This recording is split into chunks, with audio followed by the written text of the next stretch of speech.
Chers amis, bonjour. Dans la vidéo précédente, nous avons évoqué la nature de Jésus comme Fils de Dieu. Nous allons voir à présent ce que nous révèlent les titres Fils de l'homme et Fils de David. C'est Jésus lui-même qui déclarera au souverain sacrificateur qu'il interroge. Marc 14, 60. Es-tu le Messie, le Fils du Dieu béni? Jésus répondit, Je le suis. Et vous verrez le Fils de l'homme assis à la droite de la puissance de Dieu et venant sur les nuées du ciel. Fils de l'homme. Le souverain sacrificateur a posé la bonne question, obligeant Jésus à découvrir sa vraie nature, à la fois Fils de Dieu, Messie et Fils de l'homme. Es-tu le Machiar, le Fils du béni? Jusque-là, Jésus avait préféré cacher qu'il était le Messie. Mais à l'apogée de sa mission, Jésus n'a plus de raison de garder le secret messianique. Déclarant même « Je le suis », les exégètes comprennent que Jésus s'identifie même à Dieu, Adonai, en reprenant les termes du titre donné à Moïse selon Exode 3,14 « Je serai toujours celui que je suis ». Relisons la description de la vision de Daniel entre l'ancien des jours et un homme que Daniel appelle fils d'homme, Bar Enoch. L'ancien des jours désigne le maître du temps, le créateur qui régit l'espace et le temps. Daniel 7, 13, 14. Pendant que je regardais dans mes visions nocturnes, quelqu'un qui ressemblait à un fils d'homme est venu avec les nuées du ciel. Il s'avança vers l'ancien des jours et on le fit approcher de lui. On lui donna la domination, la gloire et le règne, et tous les peuples, les nations et les hommes de toute langue le servirent. Le second Adam. Le titre de Fils de l'homme a son origine dans la vision messianique de Daniel 7, 13. Le Seigneur se nomme lui-même ainsi plus de 80 fois. C'est le nom qui désigne l'homme par excellence. Il est le second Adam, le premier en Éden ayant échoué. Lisons 1 Corinthiens 15, 45.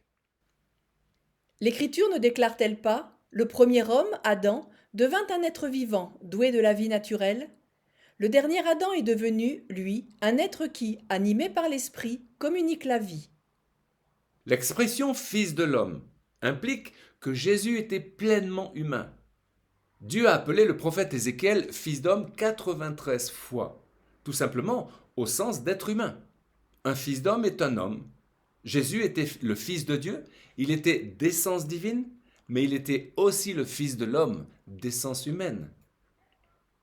En résumé, l'expression fils de l'homme indique que Jésus est un homme véritable et qu'il est le Messie, représentant celui qui doit venir pour restaurer l'humanité. Lorsque le Sanhédrin condamna Étienne, celui-ci put témoigner devant les religieux incrédules la présence glorieuse de Jésus aux côtés de son Père. Acte 7, 55. Étienne, rempli du Saint-Esprit et fixant les regards vers le ciel, vit la gloire de Dieu et Jésus debout à la droite de Dieu. Et il dit, Voici, je vois les cieux ouverts et le Fils de l'homme debout à la droite de Dieu. Tout pouvoir m'a été donné. Question, Jésus a-t-il toujours su quelle était sa mission comme fils de Dieu et fils de l'homme? Nous savons que Jésus avait grandi en sagesse, en stature et en grâce. Il est à noter que Jean-Baptiste, son cousin, avait été rempli du Saint-Esprit dès le sein de sa mère, et il demeurait dans les déserts. Sa mission était d'annoncer la venue du Seigneur comme agneau de Dieu ôtant le péché du monde et fils de Dieu. Jésus était évidemment rempli de l'Esprit, ayant été engendré par Dieu lui-même dans le ventre de Myriam. Lisons Colossiens 2, verset 9.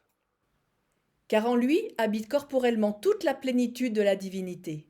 Vous avez tout pleinement en lui, qui est le chef de toute domination et de toute autorité. Sachant à l'avance qu'il devait mourir, qu'on allait cracher sur lui, qu'il serait fouetté, Jésus savait qu'il ressusciterait et qu'il remettrait le royaume à son Père. Tout pouvoir m'a été donné dans le ciel et sur la terre, a-t-il déclaré à ses disciples. À présent, regardons Jésus, fils de David. Une autre chose évidente est que Jésus est le fils de David, c'est-à-dire issu du peuple juif et de la tribu de Juda. C'est son identité. Mais pas seulement, Selon les paroles de Jacob, Jésus s'inscrit dans la généalogie de David à qui est réservée la dignité royale et messianique. L'ange Gabriel le précise à Myriam. Luc 1, 32. Et voici, tu deviendras enceinte, et tu enfanteras un fils, et tu lui donneras le nom de Jésus. Il sera grand, et sera appelé Fils du Très-Haut, et le Seigneur Dieu lui donnera le trône de David son père. Il régnera sur la maison de Jacob éternellement, et son règne n'aura pas de fin. 17 versets du Nouveau Testament décrivent Jésus comme le fils de David. Mais comment Jésus pouvait-il être le fils de David si David a vécu environ 1000 ans avant Jésus? La réponse est que le Messie est l'accomplissement de la prophétie biblique. Ésaïe 11 décrit le Messie comme le rejeton d'Isaïe, Isaïe étant le père de David. Également, selon la parole de Nathan le prophète, Jésus est le Messie promis de la lignée de David. 2 Samuel 7, 12. J'élèverai ta postérité après toi, celui qui sera sorti de tes entrailles, et j'affermirai son règne. Ce sera lui qui bâtira une maison à mon nom, et j'affirmerai pour toujours le trône de son royaume. Je serai pour lui un père, et il sera pour moi un fils. Paul confirmera cette promesse. C'est de la postérité de David que Dieu, selon sa promesse, a suscité à Israël un sauveur qui est Jésus. Un Messie juif. À cause de l'influence de la pensée grecque et de l'horrible accusation antisémite disant que les Juifs sont un peuple déicide, la chrétienté a longtemps occulté que Jésus est avant tout Yeshua, fils de Myriam et de Yosef, un digne fils d'Israël. Les accusations envers les religieux corrompus de son époque, que nous lisons dans les évangiles, n'enlèvent rien à l'amour de Jésus pour son peuple. Jésus s'est identifié à Israël. Il dira à la Samaritaine, Jean 4, 22. Vous adorez ce que vous ne connaissez pas. Nous adorons ce que nous connaissons, car le salut vient des Juifs. Aujourd'hui, la question de l'État hébreu pose problème à beaucoup de pasteurs ou de chrétiens. On ne fait pas de politique. Ils ne croient pas qu'il y a une relation entre l'Israël biblique et l'Israël actuel. C'est une grave méconnaissance des prophéties bibliques et de la politique de Dieu qui déroule ses plans. Les paroles s'accomplissent les unes après les autres de manière incroyablement précise. Dans le planning divin de Deutéronome 30, nous voyons depuis la fin du 19e siècle le retour des exilés, au 20e siècle, le retour sur leur terre. Il reste la circoncision du cœur des enfants d'Israël qui sera le fruit d'une décision unilatérale de Dieu. Les prophètes disent la même chose maintes fois. Et Ézéchiel 37 nous donne cette magnifique vision, celle des ossements desséchés, ressuscitant, une allusion étonnante à la Shoah, et celle d'une nation qui prend forme comme une grande armée.